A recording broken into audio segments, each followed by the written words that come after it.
오늘 이 아침에 우리에게 주신 하나님의 말씀은 누가복음 8장 19절부터 21절까지의 말씀입니다. 제가 가지고 있는 성경은 신약성경 104페이지에 있습니다. 누가복음 8장 19절부터 21절까지의 말씀입니다. 여러분과 제가 함께 우리 합독해서 세 절을 함께 읽겠습니다. 예수의 어머니와 그 동생들이 왔으나 무리로 인하여 가까이 하지 못하니 어떤 이가 알리되 당신의 어머니와 동생들이 당신을 보려고 밖에 서 있나이다. 예수께서 대답하여 이르시되 내 어머니와 내 동생들은 곧 하나님의 말씀을 듣고 행하는 이 사람들이라 하시니라. 아멘.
기도하겠습니다. 사랑하는 하나님 아버지, 감사합니다. 우리가 이 시간에 주를 예배할 수 있도록 우리 마음과 생각을 지켜주시고 발길 인도하여 주셔서 감사합니다.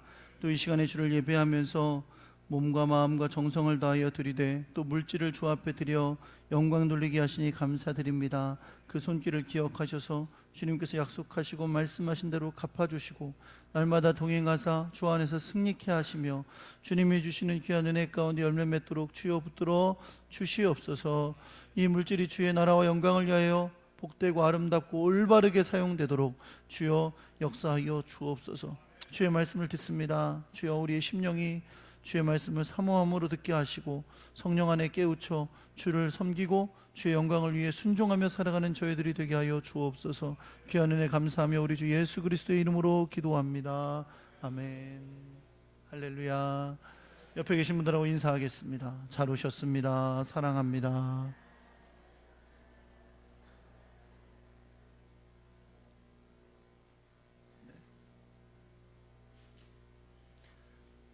이게 인사를 하셔야 덜 어색한 거예요. 어색하다고 인사를 안 하시면 더 어색하니까 인사하시자 그럴 때 이렇게 인사를 좀 하시면 더 좋겠습니다. 주의 은혜와 사랑이 여러분과 함께 하시길 예수 그리스도의 이름으로 축원합니다. 이거 모니터 조금만 높여주세요. 네, 안 그러면 제가 소리를 지르게 돼요. 한번 따라해 보겠습니다. 영원한 가족. 네, 오늘 여러분과 영원한 가족이라는 제목으로 함께 말씀을 나누려고 합니다. 우리나라에 기독교가 들어온 이후에 기독교를 싫어하고 혹은 기독교를 비판하고 심지어 기독교를 박해하는 사람들이 계속 있어 왔습니다. 지금이야 훨씬 덜하다고 할 수 있겠지만 정말 기독교가 처음에 들어왔을 때는 참으로 큰 어려움이 많았죠. 박해도 많이 당했고요. 근데 그랬던 가장 큰 이유 중에 하나가 이 기독교는 서양 종교라는 거죠. 그렇죠? 서양신, 서양 종교. 그래서 우리의 전통적인 것을 자꾸 깨트린다. 그런 이유로 인해 반대하고 박해하고 하곤 했었습니다. 지금도 사실은 무슨 나라 전체가 기독교를 박해하거나 그러지는 않지만 개인적으로는 여러분의 가정 가운데 그런 일들을 만나시는 분들이 분명히 있을 거예요. 추석이라 또 이제 큰 집에 가시거나 그렇게 하시면 또 여러 가지 종교적인 문제로 말미암아 갈등을 겪고 어려움을 겪으시는 분들도 있을 거라고 생각합니다. 사실 여러분, 특별히 이 전통적인 것을 깨뜨린다고 하면서 기독교인들이 세상 사람들에게 특별히 기독교 초기에 박해를 당하고 어려움을 당했던 이유는 조상 제사 때문이었죠. 그렇죠? 제사를 드리는 것을 거부하는 기독교 신앙이 전통적인 것을 깨트리고 우리가 그동안 해왔던 것을 못하게 만드는 그런 나쁜 종교로 여겨지게 만들었기 때문입니다. 사실 그런데 이것은 신앙에 관련된 문제입니다. 무슨 말이냐면 우리는 하나님께서 우리에게 주신 명령에 순종해야 하는 사람들입니다. 네, 맞습니까? 네. 그렇다면 우리는 우리의 신앙 속에서 조상 제사를 하나님께서 절대로 하지 말라고 명하신 우상 숭배라고 믿고 있기 때문에 조상 제사에 참여할 수가 없는 것입니다. 하나님은 십계명 2계명에서 우리에게 분명히 말씀하셨죠. 우상을 만들지도 말고 그것에 절하지도 말라라고 명령하셨습니다. 결국 분명 조상 제사에 참여하지 않는 기독교인들의 모습은 신앙에 관련된 문제입니다. 그런데 기독교 신앙을 비판하고 선교 초기부터 비판하고 박해했던 많은 사람들은 기독교인들이 조상 제사를 거부하는 것을 단지 종교적인 이유로, 신앙적인 이유로 여기지 않고 우리의 전통적인 덕목인 효를 무시하는 것으로 여기고는 했습니다. 더더군다나 우리가 신앙생활을 하다 보면 부모님들의 반대를 만나기도 하는데 그럴 때도 부모의 뜻을 따르지 않고 계속 신앙을 지키기 때문에 마치 기독교 신앙이 가정의 질서를 깨트리고 가정을 어지럽게 하는 것처럼 보여지기도 했다는 거죠. 그러나 여러분, 다시 한번 말하지만 이것은 신앙의 문제이지 결코 효라는 덕목을 깨트리는 것이 아닙니다. 우리가 잘 알고 있는 것처럼 10계명 가운데 2계명은 우상을 만들지도 말고 절하지도 말라라는 명령이지만 사람에게 주시는 명령인 5번째 계명, 사람에게 주시는 명령으로서는 첫 번째 계명은 바로 내 부모를 공경하라 라는 계명이기 때문에 그렇습니다. 이뿐만 아니라 수많은 성경의 말씀들이 부모를 공경하고 섬기라고 우리에게 명령하고 있습니다. 또한 성경은 우리에게 건강한 가정생활도 가르쳐 줍니다. 남편과 아내가 서로 섬기고 사랑해야 될 것을 우리에게 명령하고 계시고, 또 우리 자녀들에게 또 부모에게 어떻게 행해야 하는가를 분명히 가르쳐 주시면서 오히려 건강하고 아름다운 가정을 세워갈 것을 주님께서 명령하고 계십니다. 그런 우리들에게 오늘 여러분과 제가 함께 읽은 이 본문의 말씀은 살짝 우리를 당황스럽게 만듭니다.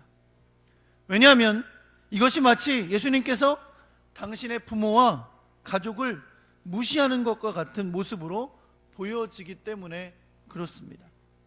여러분과 제가 함께 읽은 본문 누가복음 8장 19절에서 21절의 말씀의 내용은 대략적으로 여러분 이렇습니다. 예수님에게 예수님의 어머니와 동생들이 찾아왔습니다. 어머니는 우리가 잘 알고 있는 것처럼 바로 마리아죠.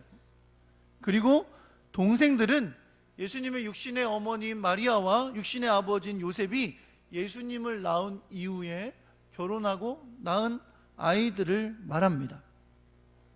사실 성경은 예수님의 어린 시절 이후에는 요셉이 등장하지 않습니다. 육신의 아버지인 요셉이 등장하지 않죠. 그래서 학자들은 요셉이 아마 젊은 나이에 병으로나 혹시 다른 일로 죽었을 것이다 라고 봅니다. 어쨌든 누가복음에서, 여러분과 제가 읽은 누가복음에서 보이는 상황은 이렇습니다.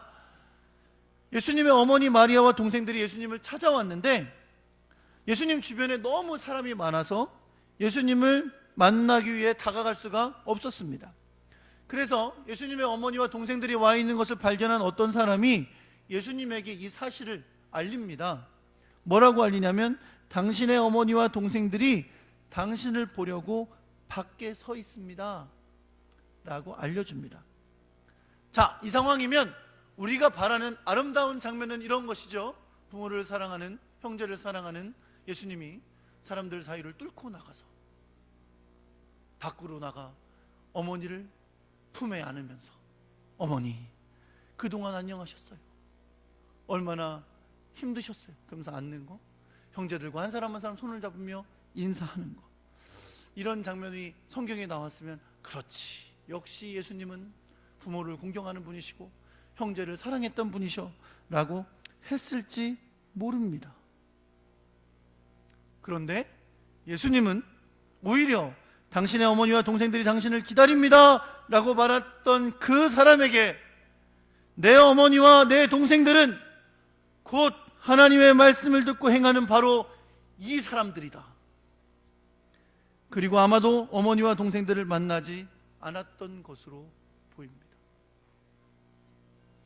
여러분, 이것은 마치 하나님의 말씀을 듣는 그들이 귀하지 육적인 부모와 형제들은 별로 중요하지 않다라고 말씀하시는 것처럼 보입니다. 과연 그런 걸까요? 제가 어렸을 때 저는 중학생 이후로 목사 아들이었습니다. 그 전까지는 아니었어요. 우리 교회가 개척돼서 저희 아버님께서, 여러분 우리 아버님 아시죠? 목회를 하시는데 정말 열심히 목회를 하셨어요. 그런데 어느 날 가끔 목사님들이 이제 오세요. 교회에 설교하러 오시잖아요.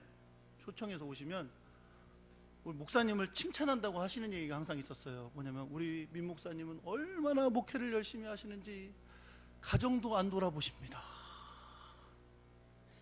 막 그러시는 거예요. 나는 맨날 뒤에 앉아서 예배를 드리는데 그렇게 얘기를 하시는 거예요. 칭찬처럼 얘기를 하시는 거죠. 그러면 그 가정에 속해 있는 나는 이걸 은혜를 받아요, 은혜를 못 받아요? 받기도 하고 못 받기도 해요. 근데 사실 그건 잘못된 말이에요. 저희 아버님은 가정을 그렇게 안 돌보시는 분이 전혀 아니셨어요. 물론 목회를 열심히 하셨지만 언제나 가정도 잘 돌보시는 분이었어요. 그런데 그 당시 목사님들은 칭찬이 그거였어요. 가정도 안 돌보시고 주의 일만 하십니다. 그런 거였다는 거죠. 그러나 성경은 하나님의 귀한 사역을 감당하는 지도자가 가정을 돌보지 않는 것을 옳게 말씀하시지 않습니다. 성경에서 보는 것처럼 집사, 장로, 감독 뽑는 기준에 가정을 잘 돌보는 게 가장 첫 번째 덕목이에요. 가정을 돌보지 않으면서 어떻게 교회를 돌보겠어요? 그렇죠? 근데 지금 성경에 보니까 예수님이 그런 것처럼 보인단 말이에요. 왜요?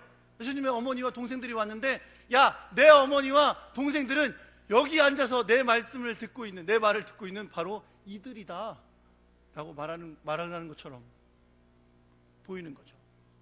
그러니까 역시 예수님은 가정을 돌보지 않고 주의 일만 하셨던 분이구나. 우리도 그것을 따라서 해야지. 그러면 큰일 납니다. 오늘 말씀을 여러분 잘 들어보시기 바랍니다. 주님께서 왜 이 장면을 우리로 하여금 말씀을 통해 보게 하시는지, 말씀을 통해 잘 깨닫는 시간 되시기를 예수 그리스도의 이름으로 축원합니다. 오늘 여러분과 제가 함께 읽은 이 본문 누가복음 8장 19절에서 21절까지의 말씀은 마태복음과 마가복음에도 나옵니다.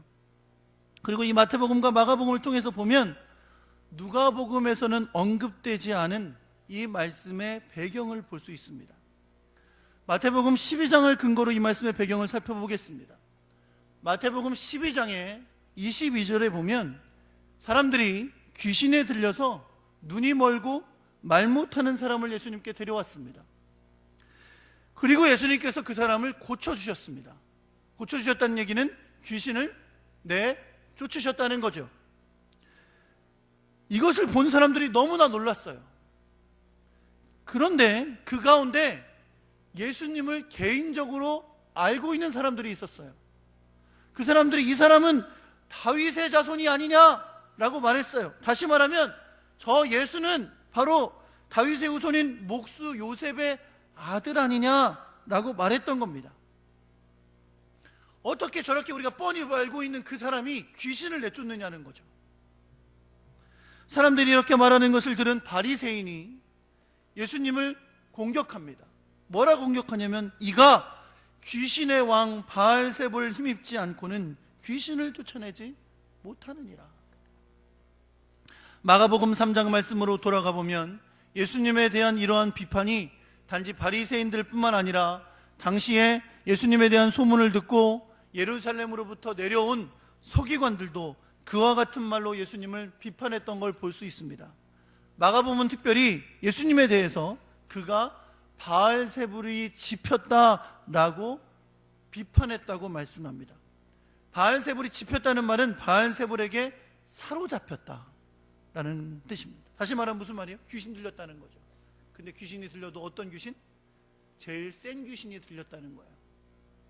그래서 그 힘을 힘입어 다른 귀신을 쫓아내고 있다고 말하고 있는 거죠. 물론 예수님은 이러한 종교 지도자들의 공격에 대해 논리적으로 반박하셨습니다. 예수님은 어떻게 사탄을 쫓아낼 수 있느냐? 라고 말씀하시면서 나라나 집이 스스로 분쟁하면 그 집이 설 수 없다라고 말씀하십니다. 그리고 사탄이 자기를 거슬려 일어나 분쟁하면 설 수 없고 망한다라고 말씀하시면서 이것은 오로지 성령에 의해 일어난 일이기에 이것을 사탄의 일로 말하는 그들은 성령을 모독하는 죄를 범하고 있는 것임을 지적해 주십니다. 그리고 주님은 말씀하십니다. 누구든지 성령을 모독하는 자는 영원히 사하심을 얻지 못하고 영원한 죄가 있느니라. 그런데 여러분, 이 장면 가운데 주목할 장면이 있어요. 예수님께서 바알세불에게 사로잡혔다고 비판하는 그들에게 이렇게 반박을 하시려고 할 때에 그곳에 누가 와 있었냐면 예수님의 친족들이 와 있었습니다. 예수님의 친족들이 왜 와 있었느냐? 사람들이 예수님을 귀신 들렸다, 귀신에게 사로잡혔다, 그래서 미쳤다고 했기 때문에 예수님을 붙들려고 나왔어요. 예수님의 가족과 친족들이 사람들이 예수님을 미쳤다고 하니까 예수님을 붙들어 가려고 친족들이 나왔었다는 말이에요. 여러분, 이런 배경 속에 여러분과 제가 읽은 오늘 본문의 말씀이 이어지게 된 겁니다. 다시 말하자면 오늘 본문에 예수님의 어머니와 형제들이 예수님을 만나기 위해 왔는데, 그곳에 온 이유는 예수님이 귀신에 사로잡혀 미쳤다는 말을 전해 듣고 예수님을 데리고 가려고, 붙들어 가려고 온 것입니다. 예수님은 당연히 이 사실을 너무나 잘 알고 계십니다. 그런 의미에서 오늘 본문에서 예수님께서 당신을 찾아온 어머니와 형제들에게 대해 취하신 행동은 그곳에서 예수님의 말씀을 듣고 있는 사람들에게 매우 중요한 가르침이 되는 말씀입니다. 앞서 말씀드린 본문의 내용은 같지만 우리가 읽은 누가복음보다는 마태복음과 마가복음은 더 상세한 내용을 전해줍니다. 특별히 예수님께서 마지막에 말씀하시는 부분에 누가복음에는 없지만 마태와 마가복음에는 그 말씀에 대해서 반문하시는 말씀이 있어요. 어떤 사람이 와서 얘기했잖아요. 예수님, 당신의 어머니와 동생들이 밖에서 당신을 기다립니다 라고 말했을 때 예수님은 누가 내 어머니며 내 동생들이냐 라고 반문하십니다. 그리고 이어서 이렇게 말씀하십니다. 제자들을 가리키시며 혹은 둘러앉은 자들을 보시며 그들을 향하여 말씀하십니다. 뭐라고요? 나의 말을 듣고, 하나님의 말씀을 듣고 행하는 자가 바로 내 어머니며 동생들이다 라고 말씀합니다. 왜 이것을 강조하고 있냐면 지금 이 말씀, 예수님께서 전하고자 하시는 이 말씀은, 지금 이야기하고 계시는 이 말씀은 예수님의 어머니와 동생들에게 가서 하려는 말씀이 아니에요. 이 말씀은 그곳에 앉아있는 자들에게 들려주는 말씀이에요. 뭐라고 말씀하신 거예요? 여기 앉아서 하나님의 말씀을 듣고 행하는 자들이 내 어머니고 형제다 라고 하는 말씀이 바로 그렇다는 것입니다. 오늘 예수님이 가르쳐 주시는 이 말씀은 바로 그곳에 앉아 주의 말씀을 듣고 있는 제자들, 예수님 앞에서 둘러앉아 하나님의 말씀을 듣고 있는 그들을 향하고 있는 매우 중요한 선언이라는 거예요.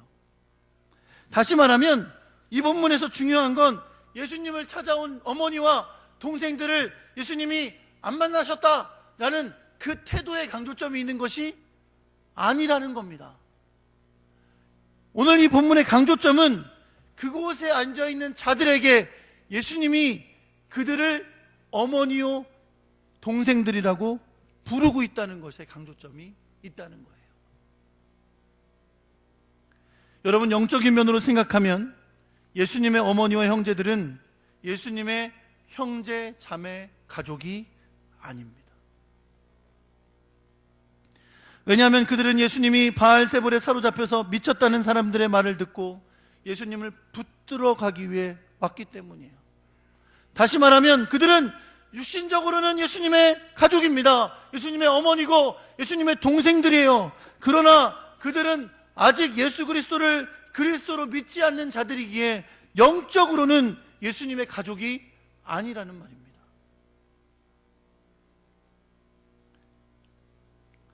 왜 그렇습니까? 예수님이 뒤이어서 말씀하시기 때문이죠.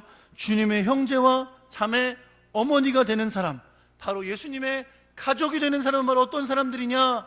하나님의 말씀을 듣고 행하는 이 사람들이다 라고 말씀하셨기 때문입니다. 예수님의 어머니와 형제들은 예수님의 육적인 어머니고 형제들이었지만, 가족들이었지만 하나님의 말씀을 듣고 행하는 그런 사람들이 아니었기에 그들은 예수님의 제자가 아니고 예수님의 영적인 가족이 아니었던 것이죠. 그러나 육적으로는 예수님과 관계가 없고 예수님의 형제도 아니고 예수님의 어머니도 아니지만 그곳에 앉아 하나님의 말씀을 듣고 행하려는 그들은 예수님의 형제고 예수님의 자매고 예수님의 가족인 것입니다. 앞서 말씀드린 대로 이 본문의 핵심은 예수님의 어머니와 형제들과 예수님의 관계가 아닙니다. 누가 영적으로 예수님의 어머니인가? 누가 영적으로 예수님의 형제인가? 결국 누가 영적으로 예수님의 가족인가? 라는 것이 핵심입니다.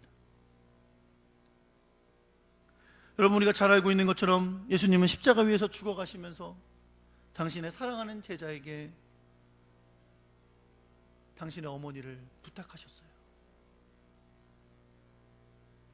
여러분, 패션 오브 크라이스트라는 영화 보셨어요? 그 영화가 십자가의 고통을 정말 생생하게 만들었죠. 그 장면을 한번 보시면 과연 그 십자가에서 무슨 말을 할 수 있었겠어요? 그 와중에 말을 한다는 것 자체가 이해가 안 가고 믿어지지도 않습니다. 근데 예수님은 그곳에서 7개의 말을 하셨어요. 우리가 그것을 가상칠언이라고 하죠. 그 가상칠언 중에 하나가 당신의 어머니를 당신의 사랑하는 제자에게 부탁하는 거예요.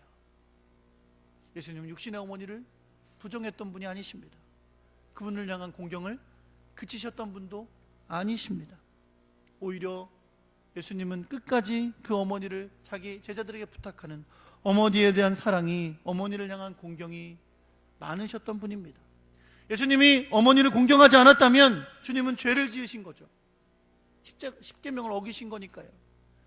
결코 오늘 본문은 예수님께서 어머니를 무시하셨고 형제들을 무시했다는 걸 가르쳐주는 본문이 아닙니다. 우리는 성경을 통해서 예수님이 바알세볼에 사로잡혀서 미쳤다고 여기면서 예수님을 붙잡아 가려던 큰 친족들, 예수님의 형제들이 예수님이 부활하신 이후에 주님의 제자가 된 것을 우리는 사도행전 1장에서 보게 됩니다. 예수님께서 부활하시고 승천하신 이후에 예수님의 제자들이 예루살렘 다락방에 모여 함께 힘써서 기도했습니다. 그 내용을 사도행전 1장 13절과 14절에서 기록하는데 그곳에 모였던 사람들이 쭉 기록되어 있습니다. 14절에 예수님의 어머니 마리아와 예수의 아우들이 마음을 같이하여 오로지 기도에 힘썼더라. 비록 오늘 본문의 때 예수님을 그리스도로 믿지 못했던, 오히려 사람들의 말을 듣고 예수님을 바알세볼에 사로잡혀 귀신 들린 것으로 여겼으나 그 형제들은 그러한 상태에 불과했고 예수님의 어머니인 마리아도 그런 상태에 불과했으나 예수님께서 십자가에서 죽으시고 부활하신 이후에 이들은 자신들의 아들이며 형제였던 예수가 그냥 육신의 형이고 육신의 아들이 아니라 하나님이 보내신 그리스도이신 것을 믿고 그의 제자가 된 줄 여러분 믿으시기 바랍니다. 그들은 참으로 이제는 더 이상 육적으로 뿐만 아니라 영적으로 주님의 가족이 된 것입니다. 요한복음 1장 12절과 13절의 말씀에 보면 영접하는 자, 곧 그 이름을 믿는 자들에게는 하나님의 자녀가 되는 권세를 주셨다고 말씀합니다. 그리고 13절에 이렇게 말씀합니다. 이는 혈통으로나 육정으로나 사람의 뜻으로 난 것이 아니라 오직 하나님께로부터 난 자들이니라. 우리는 그리스도 안에서 하나님의 자녀가 되었기에 주님의 가족인 줄 여러분 믿으시기 바랍니다. 그러나 오늘 본문은 한 가지 더 우리에게 강조해 주고 있습니다. 그것은 바로 마태복음과 마가복음보다 더 강조하는 누가복음의 말씀인데, 바로 우리는 하나님의 말씀을 듣고 행하는 사람들이라는 거예요. 진정한 하나님의 자녀는 말씀을 듣기만 하는 자가 아니라 말씀을 듣고 행하는 자들인 것을 여러분 믿으시기 바랍니다. 바로 그들이 주님의 가족입니다. 주님의 형제 자매입니다. 하나님의 자녀입니다. 주님의 말씀을 듣고 행하는 자가 진정한 하나님의 자녀고 주님의 제자들인 것을 여러분 믿으시기 바랍니다. 말씀을 정리하겠습니다. 추석 명절을 맞이하는 주간입니다. 연휴가 길어서 다른 어느 때보다도 가족들과 많은 친지들을 만나실 거라고 생각합니다. 더 여유롭고 행복한 시간들이 되시기를 예수 그리스도의 이름으로 축원합니다. 부모를 공경하는 시간이 되시기를 바랍니다. 자녀를 사랑하고 친족들을 아름답게 섬기는 그런 시간들이 되시기를 바랍니다. 그러할 때 잊지 않으셔야 됩니다. 우리에게 주신 주님의 명령을 따라 그들을 잘 섬기고 착한 행실로 예수 그리스도의 아름다운 덕을 드러내는 시간들이 되시기를 예수 그리스도의 이름으로 축원합니다. 우리 며느리가 예수 믿는 며느리인데 왔더니 영, 이런 말 들으시면 안 돼요. 이 며느리들 표정 변하는 거 봐.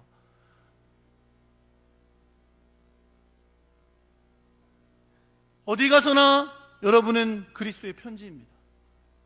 믿는 자들에게, 더더군다나 믿지 않는 자들에게 여러분 그리스도의 향기고 여러분의 편지인 것을 잊지 않으시길 바랍니다. 만나는 친족들에게, 가족들에게, 부모님들에게, 자녀들에게 여러분이 그리스도의 향기가 되고 빛이 되시기를 우리 주 예수 그리스도의 이름으로 축원합니다. 어떻게 그렇게 할 수 있어요? 착한 행실로 하는 거예요. 인내하시고 참으시고 사랑하시고 섬겨주시기를 우리 주 예수 그리스도의 이름으로 축원합니다. 왜 그래야 됩니까? 왜 그래야 됩니까? 우리의 육적으로 친척인 사람들, 육적으로 부모인 분들, 육적으로 자녀인 아이들, 육적으로는 그럴지 모르지만 영적으로 같이 주님의 자녀가 되어야 되기 때문이에요. 내가 육적으로 저들과 친족이라고 저들이 구원받는 거 아닙니다. 내가 육적으로 저들의 부모라고, 내가 육적으로 저들의 자녀라고 그들이 구원받는 게 아니에요. 우리의 선한 행실과 착한 행실로 예수 그리스도의 사랑을 드러내시길 바랍니다. 그래서 그들도 주님의 자녀가 되도록, 우리가 영적으로 진정한 한 가족이 되도록 그런 사명으로 이 추석 명절을 지내실 수 있기를 우리 주 예수 그리스도의 이름으로 축원합니다. 예수 그리스도를 통해 하나님의 자녀가 되는 방법 외에 다른 방법은 없습니다. 정말로 그들을 사랑한다면 그들이 우리의 영적인 형제자매가 되게 하기 위하여 최선을 다하는 그런 기간들이 될 수 있기를 예수 그리스도의 이름으로 축원합니다. 이번 기간 동안에 우리의 믿음과 우리 가족의 신앙과 우리의 친족의 신앙과 우리의 삶을 돌아보면서 하나님의 놀라운 덕을 우리의 삶으로 그리고 입술로 증거할 수 있는 그런 놀라운 기간들이 되시기를 우리 주 예수 그리스도의 이름으로 축원합니다.